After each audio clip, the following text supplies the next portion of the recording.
নমস্কার বন্ধুরা, পোস্ত টু পাস্তার আরও একটা ব্লগে আপনাদের সবাইকে স্বাগত। বাড়িতে যদি হেলদি বার্গার বানিয়ে নেওয়া যায় তাহলে আর কেন বাইরে থেকে আনহেলদি বার্গার কিনে খাবো। তাই ভাবলাম আজকে বাড়িতেই একটু চিকেন কিমা দিয়ে বার্গার বানিয়ে নিই। চিকেন প্যাটিটাও আমি বাড়িতেই বানাচ্ছি। চিকেনটাকে একটু পেঁয়াজ আর রসুন, সামান্য আদা দিয়ে এরকম মিক্স করে নিয়ে এতে জিরে গুঁড়ো, লঙ্কা গুঁড়ো, ধনে গুঁড়ো, একটু ধনে পাতা কুচি, নুন আর একটু ব্রেড ক্রাম্ব, সামান্য মেয়োনিজ দিয়ে ভালো করে চটকে মেখে নিচ্ছি। এরপর এটাকে হাতের সাহায্যে একটু গোল গোল আকার দেব, ঠিক যেভাবে চিকেন প্যাটি কিনতে পাওয়া যায়।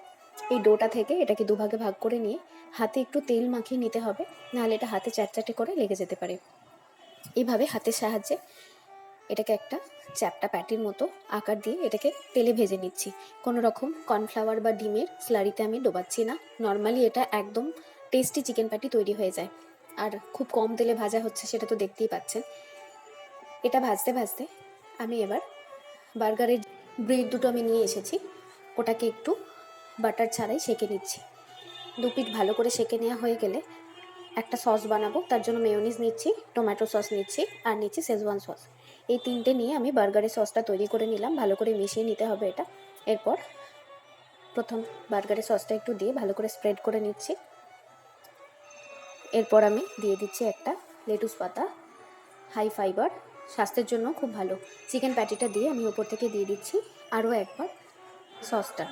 দিয়ে দিচ্ছি চিজ, টমেটো আর পেঁয়াজ, একটা শসা। একদম রেডি হয়ে গেল। দেখতে বাইরের মতো হলেও এটা কিন্তু একদম ঘরোয়া উপায়ে তৈরি চিকেন বার্গার।